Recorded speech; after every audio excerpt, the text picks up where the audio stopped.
반석 위에 서신 하나님. 아멘. 여러분 혹시 여러분들 주변에 그런 사람이 있는지 모르겠어요. 예수 믿으면 복 받는다고 해서 믿었는데 믿고 보니까 힘든 일만 더 생기더라. 그래서 나는 이제 더 이상 예수 안 믿기로 했어요. 나는 이제 더 이상 교회를 안 가기로 했어요. 혹시 그런 분들 있나요? 주변에? 없으세요? 여러분들 좋은 이웃들을 두셨군요. 제가 이렇게 목회를 하다 보니까 여러 성도들을 만나게 되잖아요. 근데 종종 이런 분들 이야기를 듣습니다. 그래서 예수 믿는다고 해서 복 받는다고 해서 믿었는데 믿고 났더니 집안에 우환이 더 생겨서 난 교회 못 가겠어요. 이런 분들. 그리고 말로 표현은 안 하는데 속으로, 마음속으로 예수 믿는데 더 힘들어지네. 이렇게 생각하고 신앙생활하는 성도들이 있다는 걸 알게 됐어요. 조금 안타까운 마음이 들기도 하고 이런 분들을 어떻게 도와드려야 되나 그렇게도 생각이 되기도 합니다. 여러분, 그런데 중요한 건 이거예요. 예수 그리스도를 믿는데 삶이 더 힘들어지고 어려워졌다고 생각되는 것. 이게 일시적으로 그렇게 생각될 수는 있어요. 갑자기 불현듯 순간적으로 나에게 어려움이 찾아왔다든지 위기가 찾아오면 순간적으로 왜 내가 예수님을 믿는데 이런 일이 생기지? 라고 잠깐은 그 생각이 들 수 있죠. 그런데 그 생각은 정말 말 그대로 잠깐이에요. 얼른 돌이키잖아요. 생각을 바꾸잖아요. 그게 아니지. 예수 믿는데 이런 생각, 이게 무슨 상관이야. 믿으면 믿음으로 이것들을 해결해 나가면 되는 거지. 이게 생각을 금방 바꿀 수 있어요. 그런데 뭐가 문제냐면 바로 이런 생각, 예수를 믿는데 더 힘들고 어려워졌네 하는 이런 생각을 계속 붙들고 있는 거고 그 생각 아래 계속 머물고 있는 거예요. 이게 문제인 거예요. 근데 이런 경우는 본인은 예수님을 믿는데 왜 이런 일이 생겼지?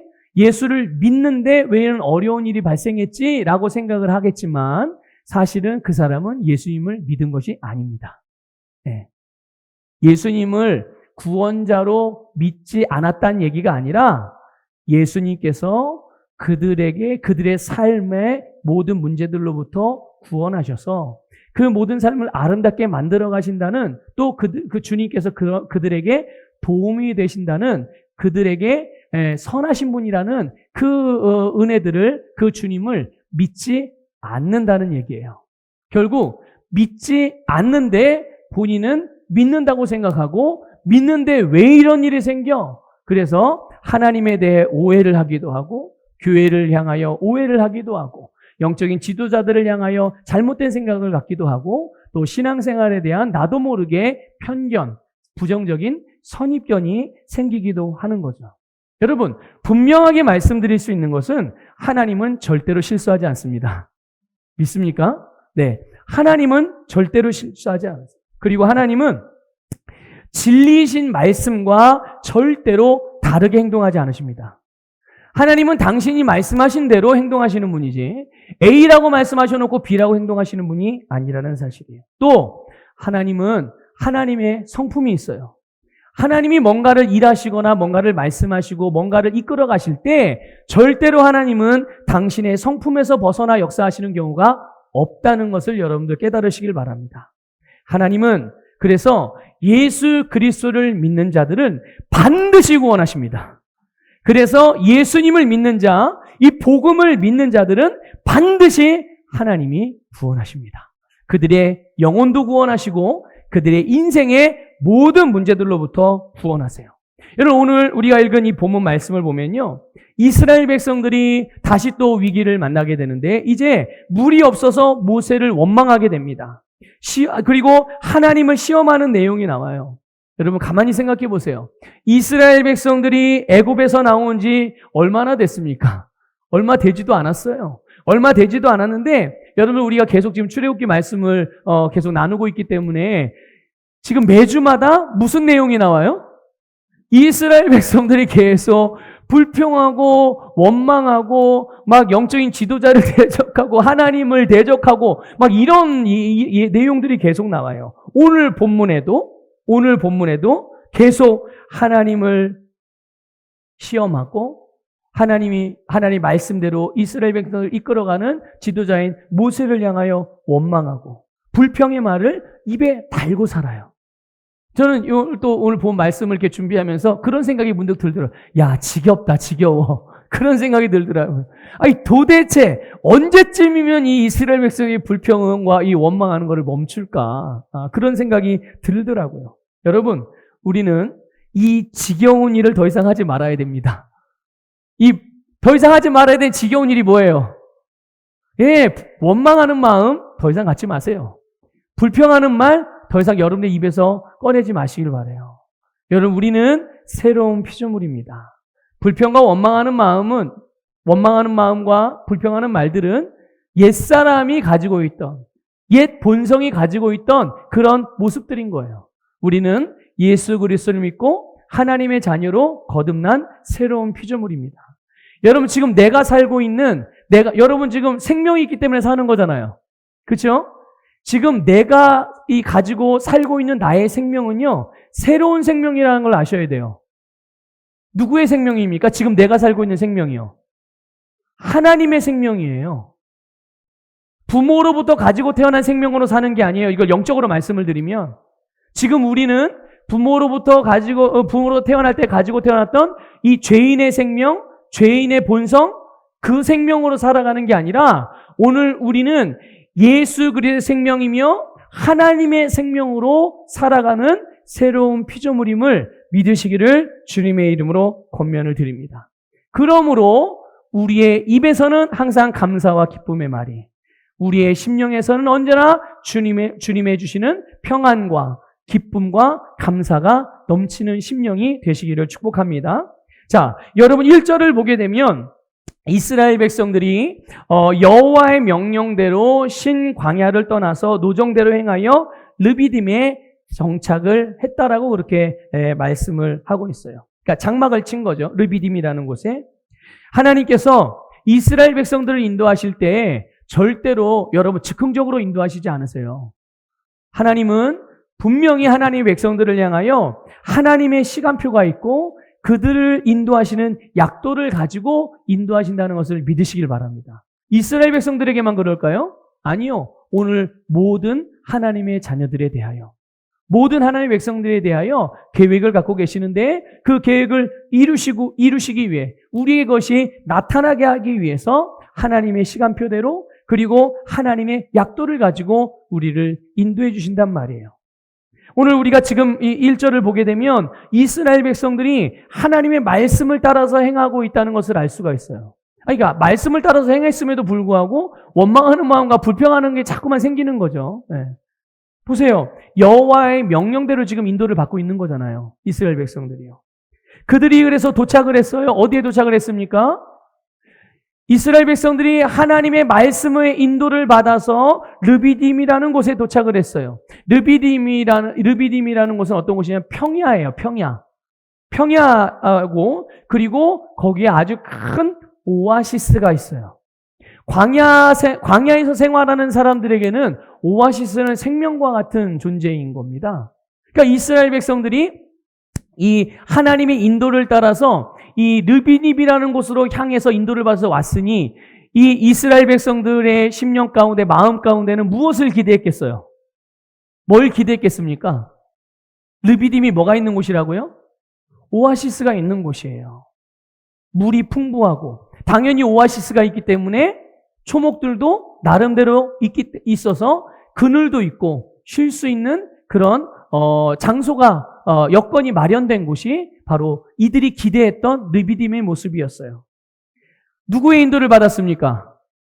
하나님의 인도. 자, 하나님이 인도하셨고, 그래서 하나님이 인도하시는 곳은 항상 너무나도 좋은 풍성한 오아시스가 있고 아름다운 안식처가 있을 거라고 기대를 하고 그곳에 갔는데 막상 도착한 이 르비딤에 오아시스가 있어요, 없어요? 없어요. 물 한 방울 볼 수가 없었던 거죠. 그랬더니 당장에 이스라엘 백성들이 또다시 모세를 향해 원망하기 시작했어요. 여러분, 하나님의 인도함을 따라서 살아갈 때, 하나님의 말씀을 순종하고 말씀을 따라 행할 때 기본적으로 갖게 되는 생각들이 있죠. 기대하는 그런 부분들이 있는 거예요. 아, 하나님이 인도해 주시면, 하나님이 말씀하신 것을 우리가 따라 행하면 거기에는 반드시 축복이 있어. 반드시 형통해. 거기에는 문제가 없어. 이런 것들을 당연히 생각하게 되는 거예요. 자, 그런데 하나님께서 종종 우리가 기대하고 원하는 길, 또 우리가 기대하고 원하는 방식이 아니라 때로는 다른 길로 인도하실 때도 있는 거라고요. 또 내가 알고 있고 내가 원했던 방식이 아닌 다른 새로운 방식으로 하나님이 우리를 인도하실 때도 있는 거예요. 지금 오늘 본문에서 보세요. 분명히 하나님은 이스라엘 백성들을 르비딤으로 인도를 했고 당연히 이스라엘 백성 하나님의 인도를 받아서 왔기 때문에 하나님의 인도를 따라서 온 거니까 순종하고 온 거잖아요. 뭘 기대했겠어요? 당연히 오아시스를 기대하고 풍성함과 안전과 안식을 기대하며 왔는데 막상 와보니까 본인들이 기대했던 게 보이질 않는 거예요. 이런 것처럼 하나님이 우리들에게도 내가 생각하고 내가 알고 있었고 내가 경험하고 있었고 내가 기대했던 바가 있지만 그러나 다 그것과 다르게 우리를 인도하실 수 있다는 것이죠. 그러니까 우리가 믿음의 삶을 살아가면서 꼭 기억해야 되는 게 하나가 있어요. 그게 뭐냐면 내가 생각하는 방식과 하나님의 방식이 다를 수 있다는 거죠. 여러분 이거를 절대로 잊어버리시지 마십시오. 아니 내가 하나님은 이런 하나님인데 왜 하나님이 저렇게 역사를 하시지? 왜 저렇게 하셨지? 여러분 내가 알고 있는 하나님이 하나님의 전부입니까? 그래요? 아니에요. 우리가 하나님을 알면 알수록 더 새로운 것들을 알게 되잖아요. 모르는 것들을 더 알게 되는 거예요. 또 확신이 없던 것들을 더 확신하게 되는 거고요. 우리가 하나님을 안다고 하는데 여러분 제가 이제 목회자니까 하나님에 대해서 많이 알 거라고 여러분들 생각하지 않겠어요? 그러니까 저를 통해서 선포되어지는 말씀을 듣고 또 선포되는 말씀을 따라서 여러분들이 말씀을 따라 행하실 텐데 제가 하나님에 대한 모든 것들을 다 알까요? 하나님께서 성령을 통해 기록하신 이 성경의 모든 말씀들을 제가 다 알고 있을까요? 모든 하나님의 의도를 다? 아니에요. 그렇지 않아요. 그래서 저도 하나님께 기도하죠. 주님, 지혜와 계시의 영으로 나를 충만하게 하셔서 주님을 더 알게 해주십시오. 주님을 더 알기를 원해요. 왜냐하면 알면 알수록, 알게 되면 알게 될수록 내가 더 그것을 풍성하게 누릴 수 있으니까요. 네. 또 더 하나님의 일들, 하나님의 원하시는 일들을 더 효과적이게 할 수도 있겠지만 더 열매를 풍성하게 맺을 수 있으니까. 목사인 저도 계속 하나님을 더 알기를 원하는 마음으로 하나님을 의지한단 말이죠. 그러니까 내가 알고 있는 또 내가 경험했던 내가 배웠던 부분들이 있지만 그것을 뛰어넘어 역사하실 때도 하나님이 있으니 내 생각 안에다가 하나님을 가두지 마시라는 얘기입니다. 내 경험 안으로 하나님의 역사를 제한하지 마시라는 얘기예요. 그래서 하나님이 내가 알고 있지 못하는 방식으로도 역사하실 수 있고 하나님 무엇을 어떤 방식으로든 다 일하실 수 있는 분이죠. 자, 그럼 뭐가 다를까요? 어떤 면에 다를까요? 내가 모르는 걸 하나님이 알고 계세요. 나는 모르지만 하나님은 다 아십니다. 믿습니까? 또 나는 할 수 없는 게 있죠.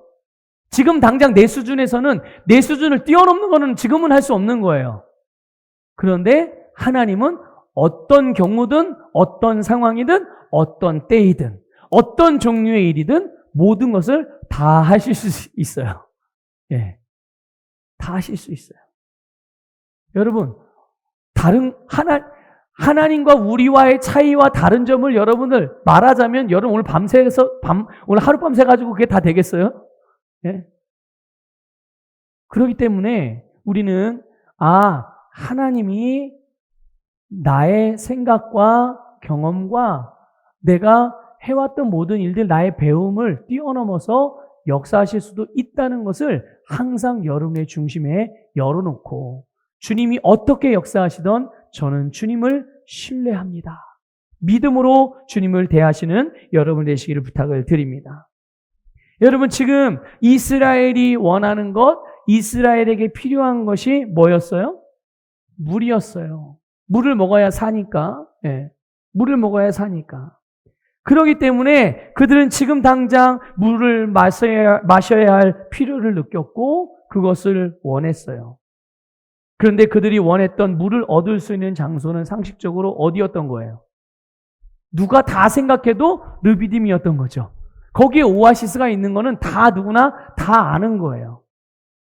그런데 그들이 막상 르비딤에서 오아시스를 볼 수 없었고 물을 얻을 수가 없었단 말이에요. 자, 그럼 여러분 한번 대답해 보세요. 하나님께서 이스라엘 백성들에게 지금 현재 물이 필요하다는 것을 모르고 계셨을까요? 알고 계셨을까요? 네. 그럼 하나님이 알고 계셨으면 하나님은 물을 주시겠네요. 그렇죠? 당연한 거 아니에요? 하나님이 아시는데.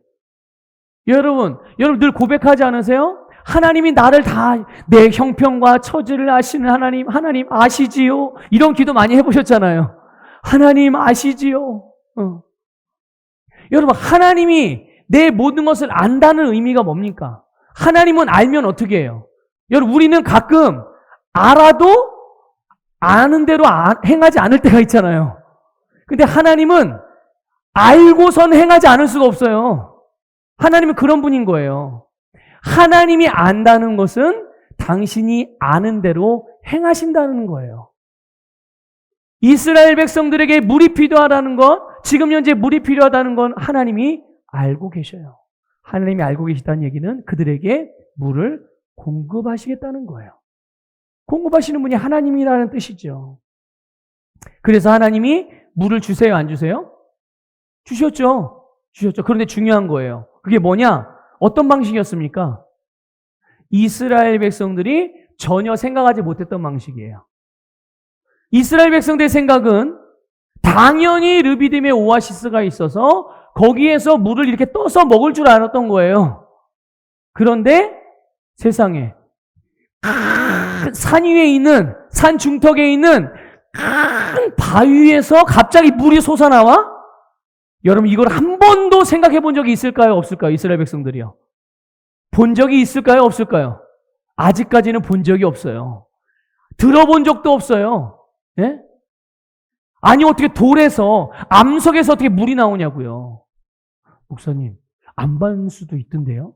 아니 그건 우리가 이제 지금 하나님께서 사람들에게 지혜를 주셔서 안반 속에 가려진 물을 발견하게 하시고 그거를 이게 채굴할 수 있는 기술도 허락해 주시고 그래서 발견하게 된 거죠. 원래부터 알았어요? 아니에요. 자, 그러면 이 반석 안에 물이 있었어요? 없었어요? 원래? 있었어요. 그러니까 여러분 이스라엘 백성들이 이게 필요하고 원했던 것들은 항상 이스라엘 주변에 있었습니다. 단지 그들의 눈에 안 보였을 뿐인데. 그런데 이스라엘 백성은 보지 못하니까 모르기도 하고, 그런데 하나님은 어땠어요? 어디에 물이 있는지, 어디에 이스라엘 백성들의 필요가 어디에 있는지 다 알고 계시기 때문에, 하나님이 아시기 때문에 하나님은 언제나 그것들을 공급할 준비가 되어지신 분. 항상 그것을 공급해 주는 분이라는 것을 믿으시길 바랍니다. 그래서 하나님은 이스라엘 백성들에게 필요로 하는 물을 주셨는데 전혀 생각지 못한 방식인 반석에서 물을 내셔서.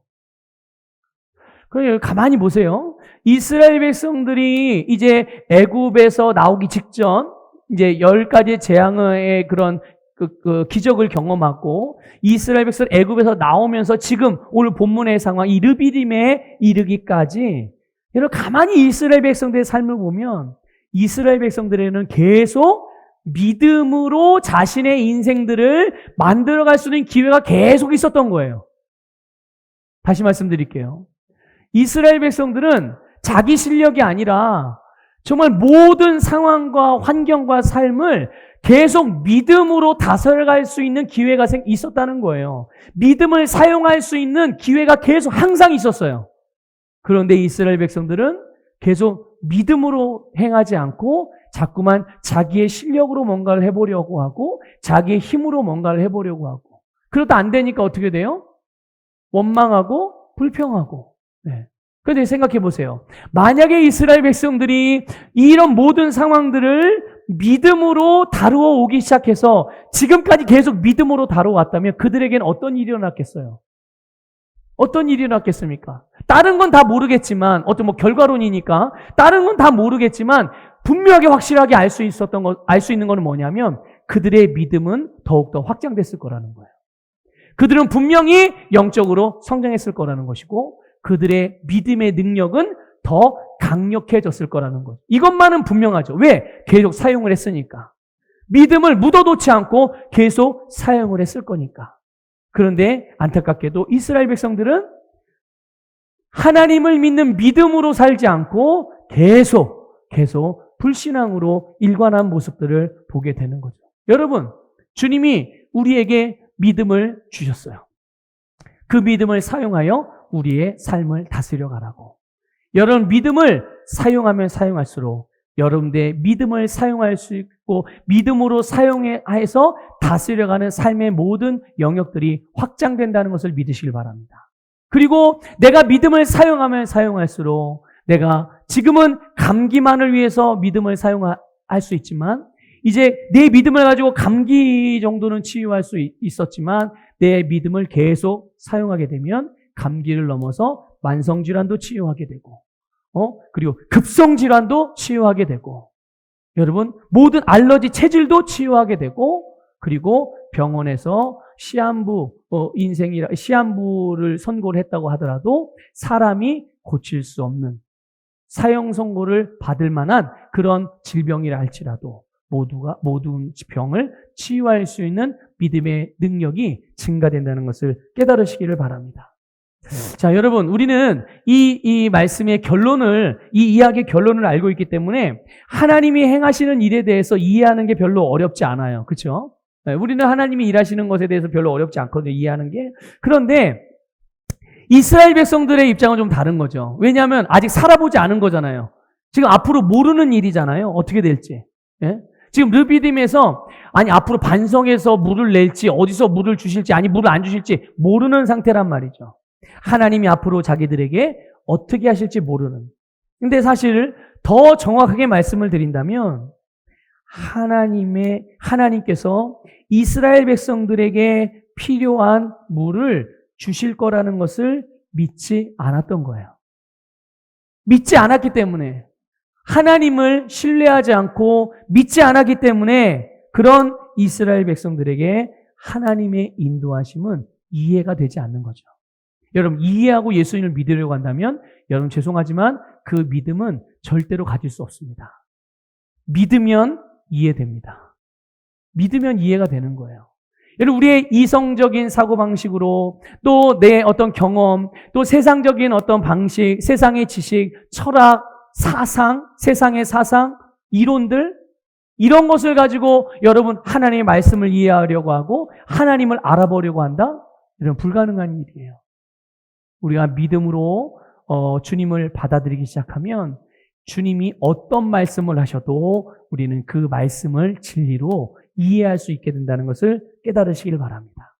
그래서 이스라엘 백성들은 이 하나님이 자기들에게 필요한 필요를 공급하신다는 사실을 인도하신다는 것을 믿지 않았기 때문에 그런 하나님의 인도를 이해할 수 없었고 하나님이 행하시는 일들이 하나하나 다 왜 하나님이 계속 의문문 부호를 가지고서 하나님을 대하게 되는 거예요.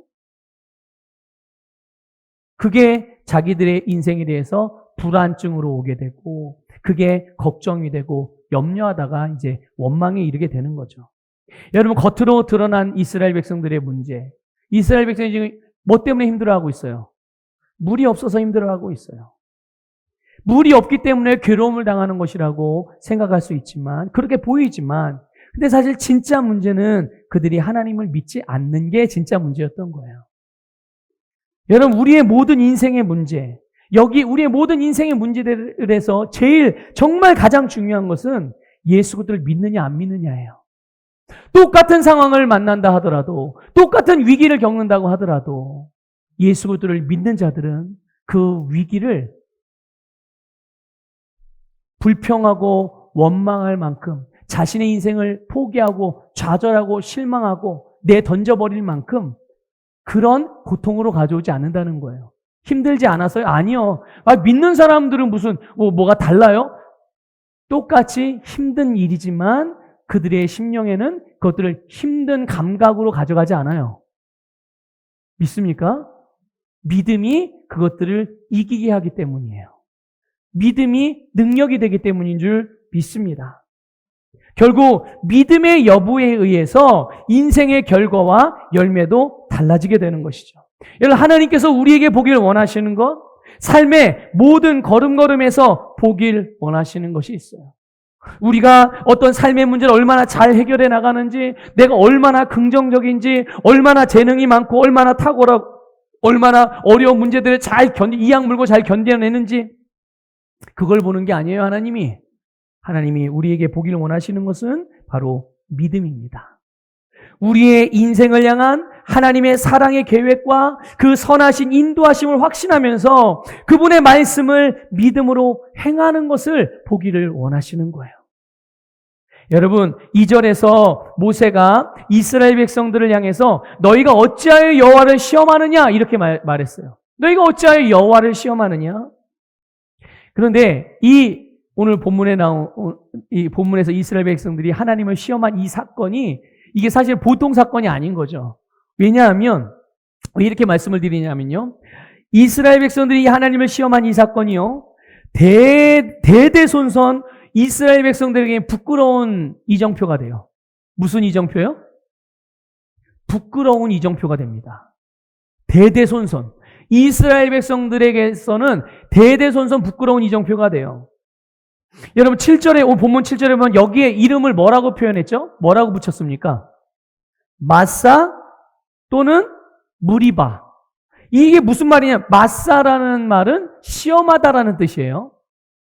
그리고 무리바라는 말은 뭐냐면 다툼의 장소라는 뜻이에요. 자, 마사는 시험하다라는 뜻이고 이 무리바는 다툼의 장소라는 뜻이란 말이에요. 자, 누구를 시험한 거예요? 네, 하나님은 시험했어요. 누구와 다퉜어요? 모세와 다투기도 했지만 하나님과 다툰 거예요. 하나님과. 자, 하나님을 시험하고 하나님과 다투었던 장소가 오늘 이 마사요 무리바 여기란 말이에요. 예, 성경을 여러분 이제 읽다 보면 아마 그런 부분들 많이 보셨을 거예요. 성경에서 하나님을 시험하지 말라는 얘기들을 종종 보셨을 겁니다. 예. 여러분, 하나님을 시험하지 말라라는 말씀이 나올 때마다 이 마사와 무리바 이야기가 나와요.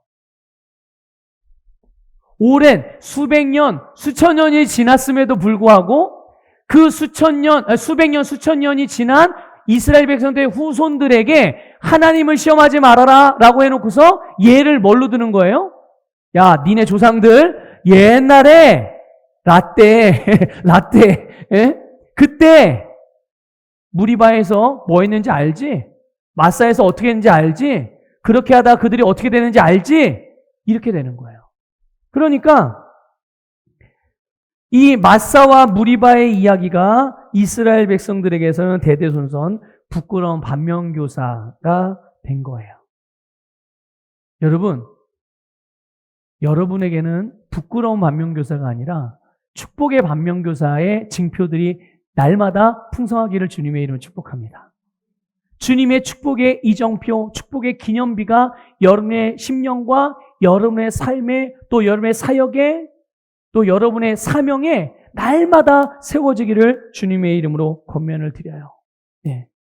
여러분, 그러면 우리가 이 부분을 한번 나눠보고 싶어요. 하나님을 시험한다는 게 뭔가 과연 하나님을 시험한다는 게 의미가 뭐냐 이거죠. 여러분, 이거는요 하나님께 증거를 요구하는 일이에요. 하나님을 시험한다는 얘기는 하나님께 뭘 요구한다고요? 네, 하나님께 증거를 요구하는 거예요.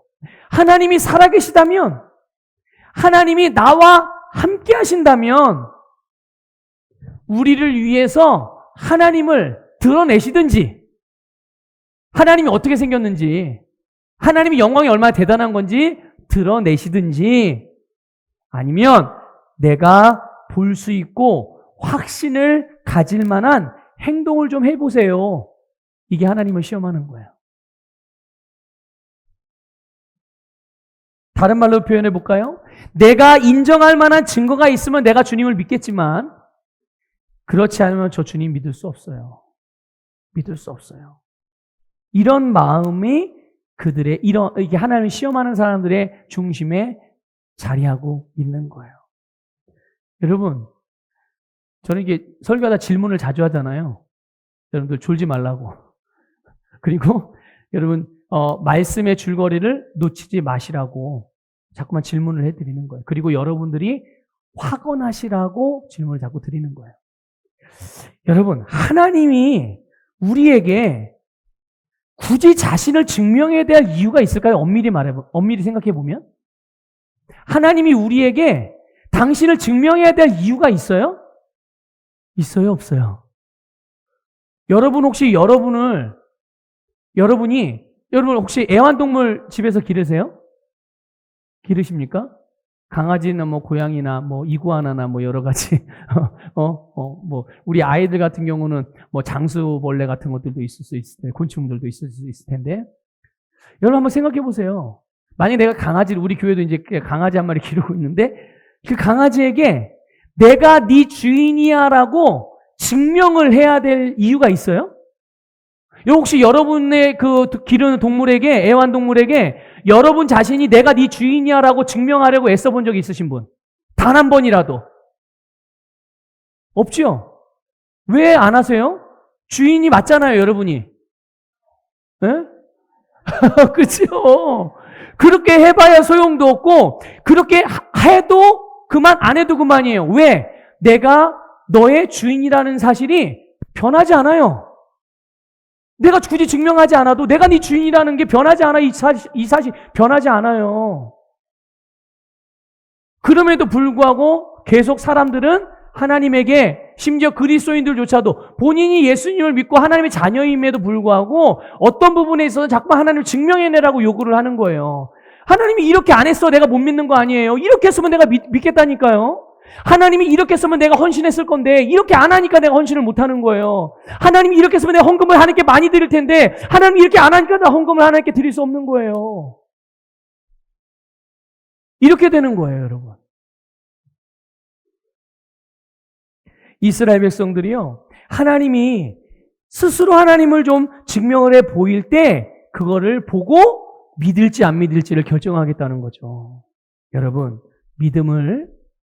이 믿음의 삶을 눈으로 보고 감각으로 느끼는 것으로 제한하는 거예요. 그리고 여러분, 믿음은 영적인 거잖아요. 믿음의 삶은 영적인 삶인 거예요. 그런데 영적인 것들을 자꾸만 육신적으로 접근하니까 답이 나와요, 안 나와요? 답이 안 나오는 거예요. 답이 안 나오는 거예요. 영적인 것들을, 이 영적인 차원을 자꾸만 육신적인 차원으로 끌어내리니까 이게 그들의 삶에서 이게 묶이고 얽힌 것들이 풀려질 수가 없는 거예요. 계속 그렇게 접근하면 절대로 풀리지 않습니다. 영적인 문제들이요. 여러분, 왜 이런 일이 발생할까요? 이스라엘 백성들의 중심에 스스로가 하나님보다 더 높아져 있는 거예요. 그걸 우리는 뭐라 그러죠? 네, 그걸 교만이라고 말하는 거예요. 하나님보다 더 높아진 마음, 하나님보다 더 높아진 생각들, 이게 교만이거든요. 여러분, 마태복음 4장에 마귀가 예수님을 시험한 내용 여러분 알고 계시죠? 예, 마귀가 어떤 걸 시험하죠? 예수님에게 돌을 떡이 되라, 이거를 시험해요. 그리고 성전 꼭대기까지 데리고 가요, 예수님을. 누가요? 마귀의 인도를, 예수님이 마귀의 인도를 받아서 성전 꼭대기까지 올라갑니다. 그리고 거기에서 어떻게 해요? 마귀가 뭐 하래요? 예수님 보고 뛰어내리라. 그럼 어떻게 된다는 거예요? 그러면 하나님이 천사들 보내서 네 발이 땅에 닿기 전에 이렇게 들어주실 거야. 너 안전하게 지켜줄 거야. 또 한 번 시험하죠. 예수님을 가장 높은 산꼭대기로 데리고 올라가서 거기서 말해요. 뭘 요구하죠? 자기에게 절하래요. 마귀가 예수님 보고 절하래요. 절하면 어떻게 한다고요? 내가 너에게 천하 만국의 모든 영광 다 줄게. 이렇게 시험을 하는 거예요. 우리에게 말이 안 되는 것 같잖아요. 말이 안 되는 것 같이 우리는 생각을 해요. 너무 당연하죠. 하나님의 아들이. 그런데 여러분, 마귀가 지금 예수님에게 시험하는 게 뭡니까? 그 핵심이 뭐예요? 네가 하나님의 아들이라는 걸 네 스스로 증명해 보라는 거예요. 너 하나님의 아들이라고? 증명해봐. 증명해봐. 자, 여러분, 예수님이 어떻게 증명하셨어요? 마귀가 하라는 대로 해서 그렇게 증명했습니까? 아니요. 마귀의 접근과 예수님의 하나님의 아들 되심은 완전히 차원이 다른 거예요. 그래서 예수님은 무엇으로 당신이 하나님의 아들이심을 증명했습니까? 말씀이었어요. 말씀이에요, 말씀. 여러분, 마귀 스스로는 자기가 예수님보다 더 높은 거예요, 낮은 거예요? 스스로 생각할 때, 마귀가 생각할 때 자기를 예수님보다 더 높게 여기고 있는 거예요. 아주 교만방자한 놈이죠. 이 마귀가 아주 나쁜 놈인 거예요. 네. 자, 오늘 이스라엘 백성들이 하나님을 시험한 것과 그 중심이 다르지 않아요. 예수님보다 자기가 높은 위치에 있다고 생각했던 마귀와 하나님이 하나님 되심을 증명해 보여주시면, 내가 믿을 수 있게끔 뭔가를 보여주시면 내가 믿겠다고 하는 이스라엘 사람들의 마음의 중심이 다르지 않아요. 마찬가지로 오늘날 모든 세상 사람들과 그리고 일부 그리스도인들 중에도 주님을 시험하고자 하는 그런 마음의 중심에 여러분 역시 이스라엘 백성들과 다르지 않은 거예요. 여러분, 하나님은 창조주이시고 모든 만물의 왕인 줄 믿습니다. 모든 인류의 구원자세요. 그런데 그런 하나님을 시험한다면 그 사람에게서 하나님은, 그 사람에게 있어서 하나님, 그 사람에게 있어 예수님, 더 이상 창조주도 왕도 구원자도 주님도 아닌 거 아니겠어요? 네? 하나님을 자기의 종의 자리에 두고 자기 마음대로 부리고 있는 거잖아요. 내가 원하는 대로 해봐. 그럼 내가 믿어줄게. 여러분, 예수 그리스도가 나의 주님이신 것을 매일매일 확인하시기를 바라요. 그리고 그것을 매일 고백하시기를 주님의 이름으로 권면을 드립니다. 예수님은 나의 주님이세요. 이제 모세를 향해서 원망하면서 하나님을 시험했던 이스라엘 백성들의 원성이 높아졌어요. 여기저기서 이제 돌을 들고 모세를 향해 죽이려고 옵니다. 모세가 이제 직접적으로 생명의 위협을 받게 되는 그런 위기를 맞게 된 거예요. 자, 모세라고 해서 목이 안 말랐겠어요? 모세라고 해서 물이 필요하지 않았겠어요? 똑같이 이스라엘 백성들과 똑같이 모세도 물이 필요했어요.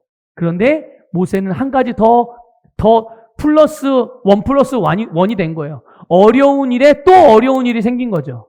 그게 뭐예요? 돌에 맞아 죽을 위기가 생긴 거예요. 자, 모세는 어떻게 했습니까? 본문 4절 읽어볼게요. 4절 읽습니다. 시작.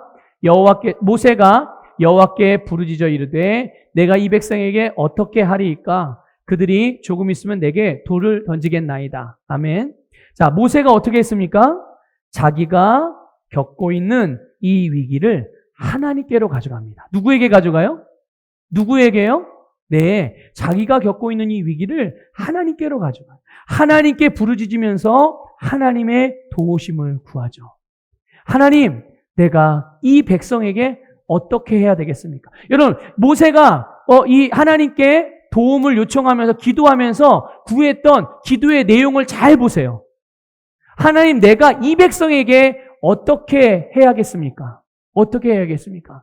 모세는 이 문제를 회피하고자 하지도 않았고, 이 문제 때문에 무서워서 공포감에 시달리지도 않았고, 그렇다고 이 이스라엘 백성들이 맨날 불평하고 원망하고 자기한테 맨날 싸움을 걸어오니까 니네들 다 필요 없어 하고 그냥 다 버린 것도 아니에요.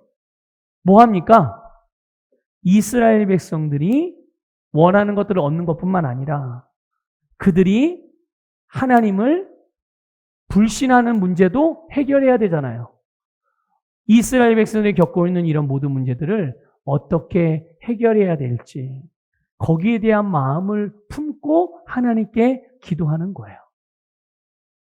여러분들 모든 여러분의 삶의 위기와 어려운 문제들을 이렇게 접근할 수 있기를 주님의 이름으로 부탁을 드립니다. 하나님, 나의 이 질병의 문제를 어떻게 해야 되겠습니까? 주님, 내가 나의 이 재정적인 문제들을 어떻게 해야 되겠습니까? 하나님, 내가 이 지금 방황하고 있는 이 문제들을 어떻게 해결해 가야 되겠습니까? 새롭게 변화되고 온전하게 되고 항상 아름다운 삶의 모습으로 변화의 방향을 절대로 놓치지 마시기를 주님의 이름으로 부탁을 드립니다. 그때 하나님께서 모세에게 말씀하세요. 5절, 6절에서 말씀하셨죠. 내 지팡이를 손에 잡고 가라. 너는 그 반석을 치라. 모세가 하나님의 말씀대로 행합니다. 그러자 어떤 일이 벌어졌습니까? 정말 반석에서 물이 나와서 이스라엘 백성들의 필요가 채워졌을 뿐만 아니라 모세가 직면했던 위기도 해결돼요. 여러분, 주님께서 하나님의 백성들에게 오늘 하나님의 자녀인 우리들이 어려움을 겪거나 위기를 만나거나 시련을 당했을 때 주님이 우리들에게 원하시는 게 있어요. 어려움을 당한 그리스도인들에게, 위기를 만난 그리스도인들에게, 시련을 겪고 있는 그리스도인들에게 원하시는 것, 그것은 바로 그들이 그 모든 삶의 문제들을 다스리고 정복하며 승리하는 것입니다. 이것을 주님이 항상 우리에게 원하고 계시다는 것을 믿으시길 바랍니다. 우리가 어떤 어려움을 만났을 때 그 문제로 인하여 힘든 감정과 상황들을 겪을 수 있지만 그러나 우리의 초점은 거기에 있는 것이 아니라 어떻게 하면 그것이 나에게 복이 되어지고 어떻게 하면 하나님께서 나에게 원하시는 이 문제를 다스리고 정복하여 승리하는 방향으로 내가 나아갈 수 있을까를 여기에서부터 여러분 시작하시기를 주님의 이름으로 부탁을 드려요. 여러분, 모세가 손을 들었어요. 그 손에 뭐가 들려 있었습니까? 지팡이가 들려져 있었어요. 모세의 지팡이 그리고 모세의 손 자체에 능력이 있었던 게 아니었어요. 모세가 하나님을 믿고 하나님의 말씀을 따라서 그 지팡이를 사용했을 때 거기에서 하나님의 능력이 나타나고 생명의 역사가 일어난 것입니다. 여러분, 이것을 꼭 기억하십시오. 이것을 꼭 기억하셔야 해요. 어떻게 모세의 지팡이에 저런 능력이 나타났을까? 이유는 단순하고 아주 분명합니다. 여러분 6절 보세요. 6절. 6절에 뭐라고 되어 있습니까? 내가 그 반석이 거기서 네 앞에 서리니. 하나님께서 모세 앞에 계시기 때문에 그 주님의 말씀대로 모세의 손에 든 지팡이를 들었을 때 거기에 생명의 역사가 일어난 줄 믿으시길 바랍니다.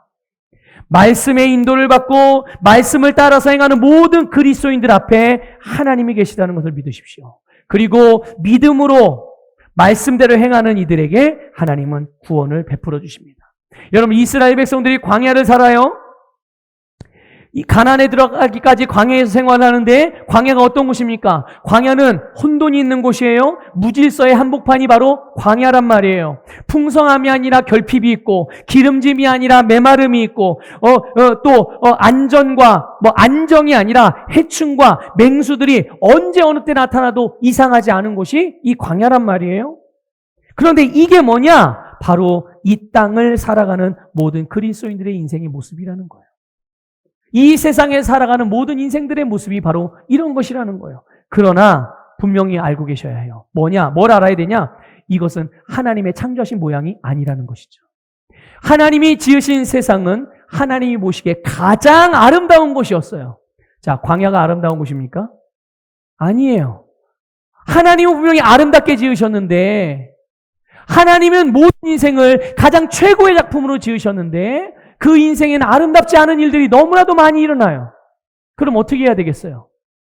하나님의 창조의 본래의 모습을 회복해야 되잖아요. 회복해야 돼. 하나님이 바로 우리에게 그 일을 행하시는 줄 믿습니다. 그러한 광야 같은 인생의 질서와 안전과 기름짐과 풍성함과 향기로움을 가져오는 능력, 그게 바로 하나님의 말씀이고, 하나님을 믿는 자, 그분의 말씀을 따라서 행하는 자들에게서 또 그들을 통해서 하나님의 재창조의 역사가 일어나는 줄 믿습니다. 여러분의 삶에서는 매일매일 재창조의 역사가 일어날 수 있다는 것이에요. 무엇으로? 하나님이 세상을 창조하실 때 말씀으로 창조하신 것처럼 여러분이 하나님의 말씀을 따라 말하고 말씀을 따라 행할 때 여러분의 삶에 새로운 창조의 역사들이 일어나게 되는 줄 믿습니다. 그것이 바로 반석에 솟아난 생수가 주는 축복이에요. 반석에서 나온 이 생수가 모든 이스라엘 백성들에게 생명을 주고 그 생명으로 행하는 모든 일들이 생명력이 넘쳐서 왕성하게 되는 거예요.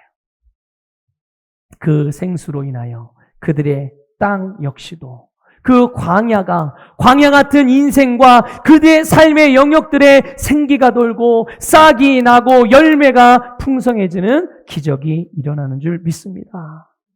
무엇이 이렇게 광야 같은 인생을 이렇게 아름답고 풍성하게 만듭니까? 하나님의 말씀이요. 그 말씀을 믿는 믿음이에요. 모세와 같이 하나님의 말씀을 믿음으로 순종했을 때 누구에게나 동일한 역사가 일어나는 줄 믿습니다. 마지막으로 하나만 좀 더 말씀을 드리고 싶어요. 시간이 좀 갔지만 좀 하나만 더 말씀을 드리고 싶어요. 그게 뭐냐면 6절에서 하나님께서 모세에게 이렇게 말씀했어요. 여러분, 지금 이 부분을 제가 읽어드릴 테니까 여러분은 이 지금 읽은 부분 한번 그림으로 한번 상상을 해보세요. 이 모습 그림으로 한번 상상을 해보세요. 하나님이 말씀을 하십니다. 내가 호렙산에 있는 그 반석 위, 거기서 네 앞에 서리니 너는 그 반석을 쳐라. 이게 지금 하나님께서 모세에게 하신 말씀이거든요. 여러분 혹시 그림이 그려지세요? 어떤 그림입니까? 어떤 그림이 될까요? 이걸 만약 그림으로 그린다면, 이 내용을 그림으로 그린다면 하나님이 호렙산에 하나님 말씀을 지명하신 그 말씀하신 반석 위에 딱 서 계세요. 그 앞에 이제 모세가 있는 거예요. 그리고 모세가 이제 이 반석을 쳐야 되는 거죠. 지금 하나님이 어디 계세요? 반석 위에 계세요. 이제 모세는 이 자기 앞에 서 계신 하나님과 더불어서 그 하나님이 밟고 계신 반석을 이렇게 내리치는 거예요. 그럼 이제 모세의 지팡이가 가장 먼저 누구를 때리는 거예요? 그런 그림이 되는 거예요. 그런 그림이. 여러분, 하나님께서 모세가 내려칠 바위 위에 서 계시고요. 모세의 지팡이에 자신이 맞도록 자신을 내어주셨다는 것을 볼 수 있기를 바랍니다. 여러분, 이게 무엇을 의미하신 겁니까? 이게 바로 예수 그리스도께서 십자가에서 죽으신 이 사건을 의미하는 거예요. 하나님이 어떤 분이세요? 하나님은 사랑의 하나님이세요. 당신의 몸이 내어 찢기고 당신의 생명이, 그러니까 예수님의 생명이 중난이 있더라도 우리를 살리기 위한 생명을 주시는 분이 하나님이시라는 것을 믿으시길 바랍니다. 그래서 고린도전서 10장 4절은 이렇게 말씀하고 있어요. 같이 읽어보겠습니다. 시작. 다 같은 신령한 음료를 마셨으니 이는 그들이 따르는 신령한 반석으로부터 마셨음에 그 반석은 곧 이게 지금 이 호렙산에서 모세가 내려친 하나님이 서 계신 그 반석을 의미하는 거예요. 그 반석이 누구라고요? 그 반석이 예수 그리스도. 말씀을 마무리하겠습니다. 여러분, 구원의 반석이신 예수님께서 우리를 대신해서 자신의 몸을 내어주셨어요. 그 몸이 고통을 받고 찢기셨고 죽음을 통해서 우리에게 생명을 주셨어요.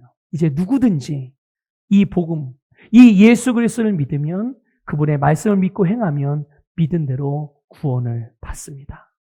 여러분, 하나님은 언제나 우리에게 어떤 상황에서든지 가장 좋은 길, 가장 좋은 것을 주시는 분이세요.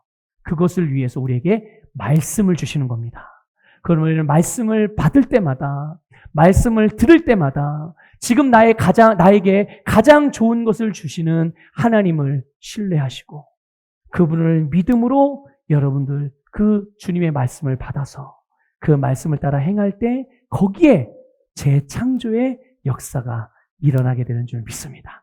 생명의 역사가 일어나는 줄 믿습니다.